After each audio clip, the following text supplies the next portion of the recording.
You join me as I roll on down to the hairpin at old Sebring International Raceway, but this is Sebring as you maybe haven't driven it before, or not in a while unless you do a lot of minor formula racing. We're on the Johnson Club Circuit version of the track. We'll get the green flag here for a 20-minute race. I'm driving a Ford Capri from the mid-1970s against a bunch of other 1970s touring cars. And nothing fancy with this. This has just been a lot of fun tonight, so I figured I'd pop the camera on for a race, a quick race, to just share with everybody. We'll come on down. So we're on the main circuit right now, and this is Cunningham Corner. Take a little bit of a hit there from one of the Corvettes to the left. Run around the outside, though. The Corvettes are quite slow. They're very fast in a straight line, but luckily for our advantage, we're going to be cutting out most of the fast parts of this course. So we'll come through still on the regular course, but we'll come up here to what's called the Rabbit Bend.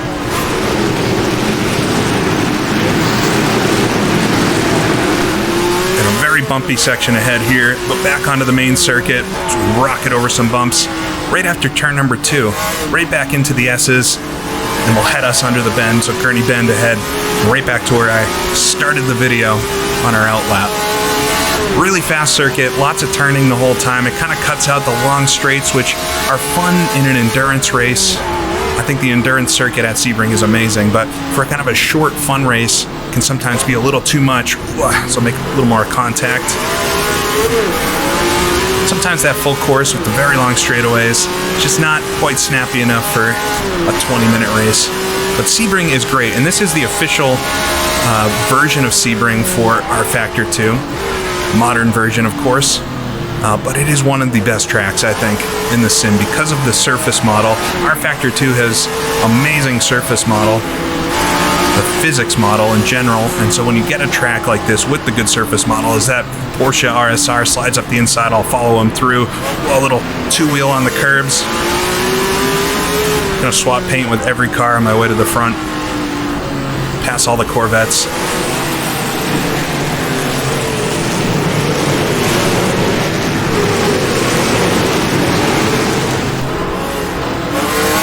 I said in my review recently of taking a look, if you want to call it a review, but taking a look at a bunch of different vintage sims in the same context. I think my main takeaway with rFactor 2 is just how good it feels. And so anytime I get a chance to race here, you don't really need to convince me twice. So I'll come up the inside again and just put a little foot in it. Turn down the wheel cam, pedal cam, just to add a little spice to it. Because driving these cars is really physical, and it's the thing I like about this type of car. You're doing that H pattern, you're doing heel and toe, you're sliding around. They have a lot of play in them, so you don't need to be super perfect with everything. So we'll wag the rear end out. Sure, it's faster to go smooth, but you can get away with quite a lot in these cars. Blow this corner just a little bit. Oh, just put some slip in it, and you're all set. Come on to the Rabbit course. I think this might be one of the layouts that IndyCar uses for testing, although I'm not 100% sure. But it's these little hidden gems, I think, you sometimes can look past. I was trying to look for a track to race tonight, and had recently grabbed this version of the circuit because it is so nice. But full Sebring, again, for a 20-minute race just isn't necessarily what I'd go for, but this is, it's been a good combo on the short version here. So this mod itself, it's called the HGT mod, and it came out in the fall of last year. Say it came out, they're really conversions and updated versions of these cars that have been in many sims. I think some of the models here date all the way back to GT Legends, although they've definitely been improved in places. So blow the corner again there, Cunningham Bend. You can see the cars up here get quite a bit faster. So we got some BMW CSLs ahead.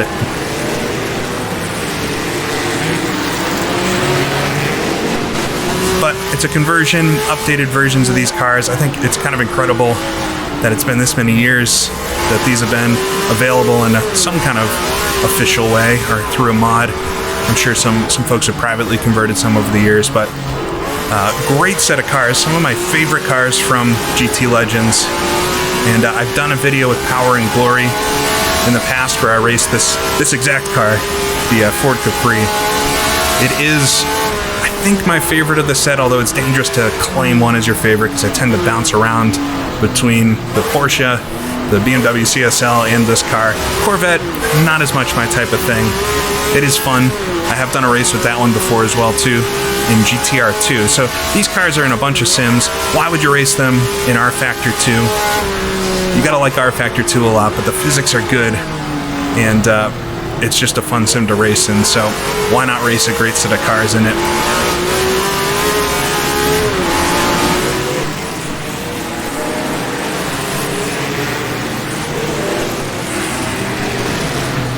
Just get it on the curbing there. You can feel great detail in the steering wheel and the force feedback and everything with every little bump. Wow, first gear, get it down on the inside. Try not to spin out.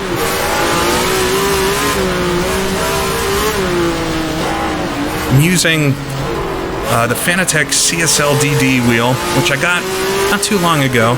I haven't done a review video or anything. I'm not really the type, I don't think, to do a review. There's plenty of reviews out there, but I might make some kind of video talking about the upgrades and stuff that I've done, because I do think I know there's some folks that are interested in that, you've told me.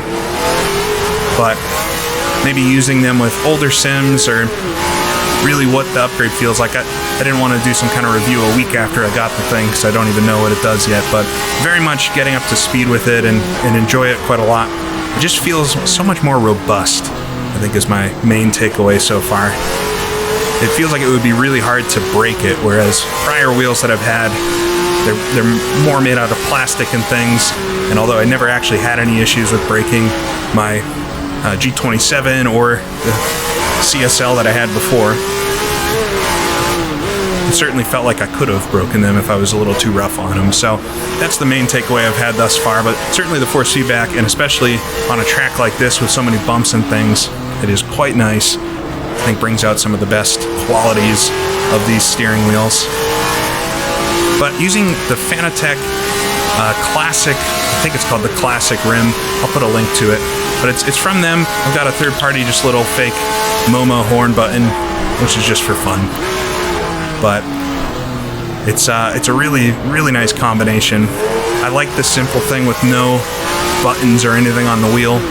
And I have the button box to my left, which, if I need any buttons, they're all right there.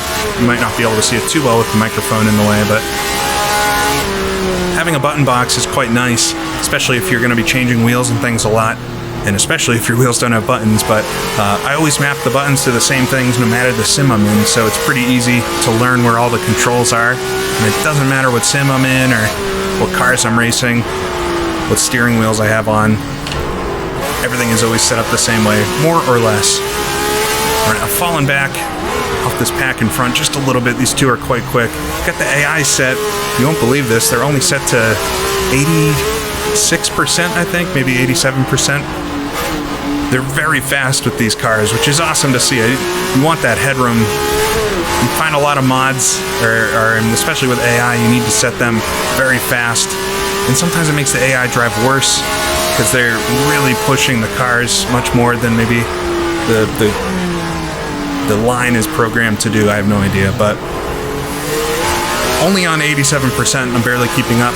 Have it pretty much the stock setup. These cars are very soft, almost to the point where it seems a little too soft, but they are on the softest settings with the default setup, so I did increase the anti-roll bars, and having a soft setup around a track like Sebring is a good idea. So once again, blow Cunningham.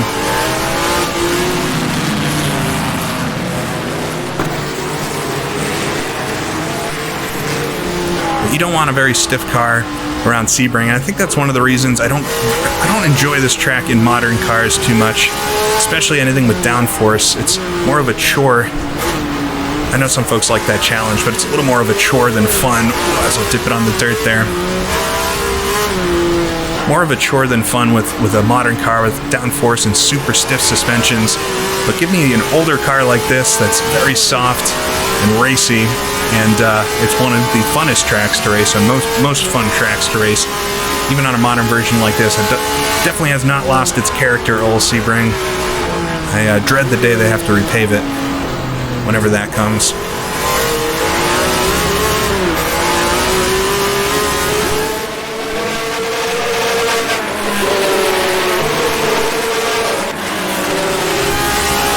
Porsche in front dips out onto the grass a little bit there. It's going to make some space for us as I'm really late on the brakes. I don't know how I squeezed in there, but get both of them. They give me a little bit of extra space. Thank you, guys. Try to run away now as fast as I can before that Porsche comes back up.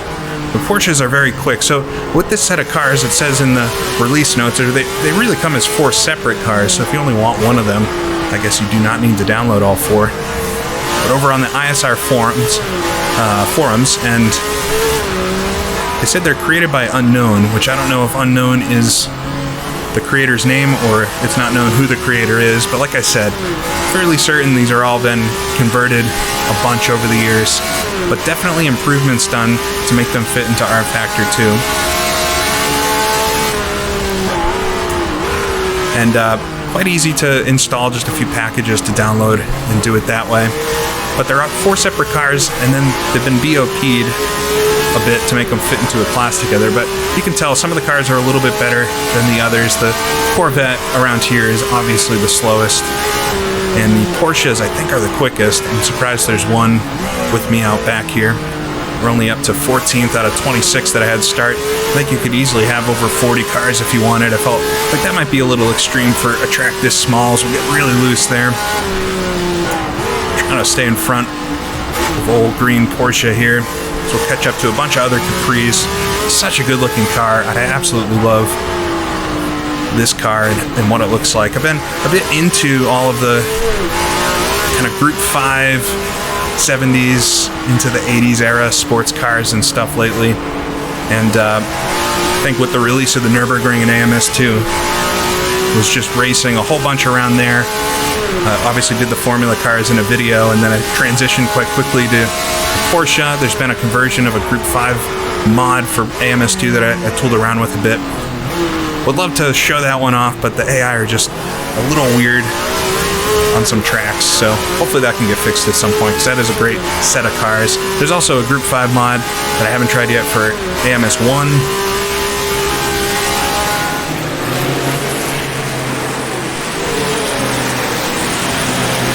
There's so many things to race in sim racing now, especially with historic stuff. It feels like only a couple years ago there were no options outside of the old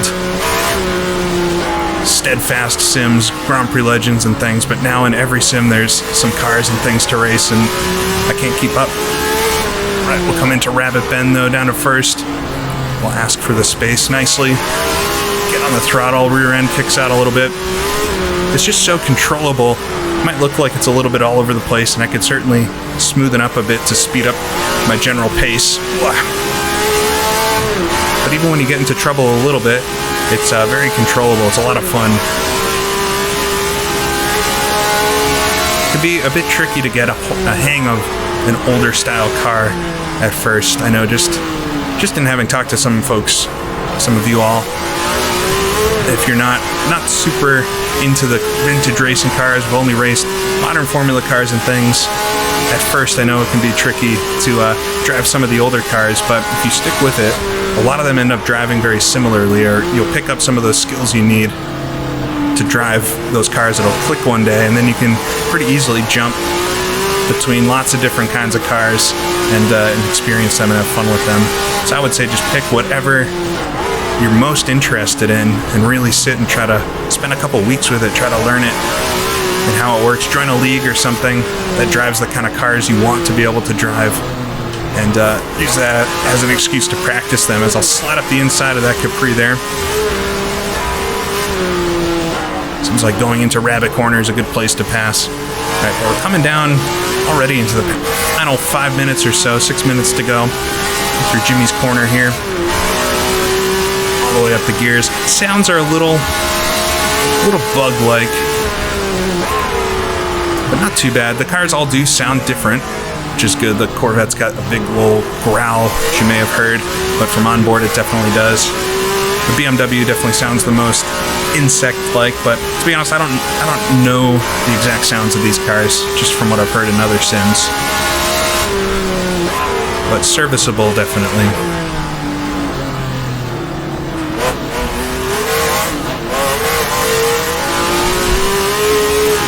All spinning out there. coming to the front, I think, of the other Capris. Slide it through, very long slide there. Just get it in the throttle. It's pretty uncoordinated. Sometimes you can add throttle just to spin the rear tires and get the car to straighten out.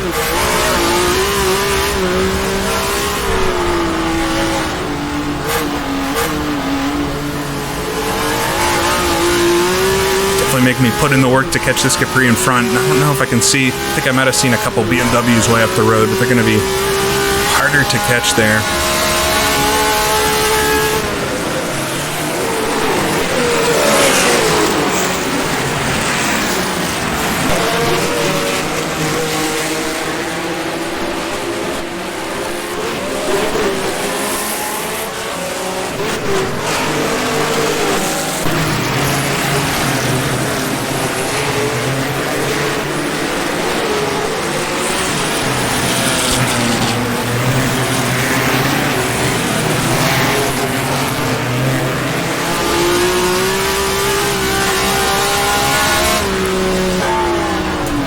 These cars were made famous in the European touring car world. Almost lost the rear end again there. Really sliding the car, trying to catch up to this car in front. Made famous in the European touring car scene, and the CSL, specifically the BMW, of course, around the ring. But the Capri versus the BMW is the main rivalry for quite a few years with Zach Speed and all the German teams. But they also raced these in America, in IMSA and everything.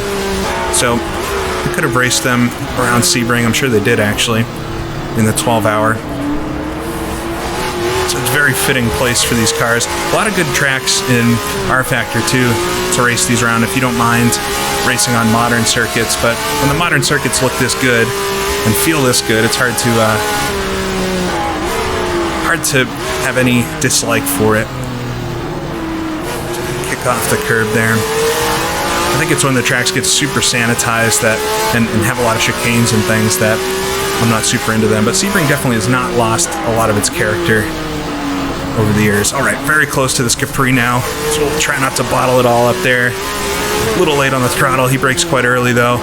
Seems like I've got quite the advantage in the braking zone into Rabbit Bend. Oh, he runs right into the dirt too. Forced error, maybe. All right, but we'll come around, come under the bridge here one more time. So 2.5 minutes to go. I think we'll have one additional lap after the time runs out. There should only be 2 or 3 more laps. I think the start-finish line is actually up here.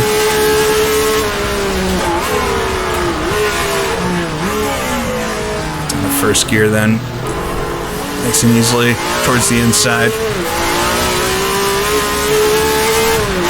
Really can't get enough of manual H-pattern shifting cars in sims. One of the things I want to try out soon, or do a little bit more than I have in the past, is get into the Camel GT series and iRacing, actually. I found out about the Road America 500 on the day that it was happening. That's my own fault for not keeping up with the events that iRacing is doing, but I would have loved to have tried that out. And so I think trying out the Camel GT cars for real, not just a random one-off race, could be quite a bit of fun. Maybe try to get into that weekly or something. As I've heard, those cars are one of the few in iRacing where it actually pays to heel toe and use the clutch and everything. So I think it could be really fun to get into. But this is what's been occupying me, at least for tonight, and I should really be practicing for the Indy 500 that I'm going to be doing this weekend, or Rally, which is kicking off here next week with the Romanian Winter Rally. But I'll get into that after Indy's done, but couldn't resist some touring car racing around Sebring here. So I hope they continue to work on this mod. I know it was released in September of last year and was a 0.9 version, so it's not totally done. I don't think the wipers work yet. Some effects and things aren't programmed into them, like rain effects and all that stuff, but it's nice for what it is right now. I love these 4 cars. I hope that at some point we can get the CSL and this Capri into Automobilista 2 to round out the class there. but whatever ends up happening, at least we have this set here in rFactor to enjoy.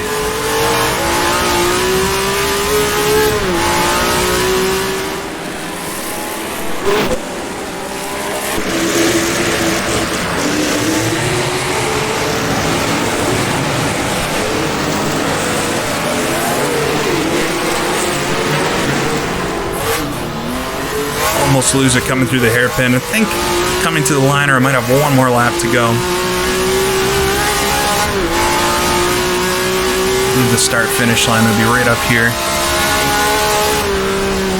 I think possibly one more lap. Green flag waving ahead. We'll just keep in it. We wouldn't know. Certainly no radios in the early 70s, at least in cars. But let me know if you know of any other fun kind of secondary circuits at any of the tracks. I know I have a good amount of fun around VIR and the various layouts there. But like we have here with Sebring, I think this brings a totally different character to the track overall and allows you to race cars that maybe wouldn't fit, or a style of race that wouldn't fit on the full circuit. Definitely expand the list of tracks you have to race on by quite a lot just using a few alternate layouts. So if you know any others out there, whether that be an rFactor 2 or otherwise that you quite like, I'd be interested in knowing what they are. But a fun little romp around Sebring will come out of the hairpin and scream on down towards the line to round this one out. And almost lose the car there.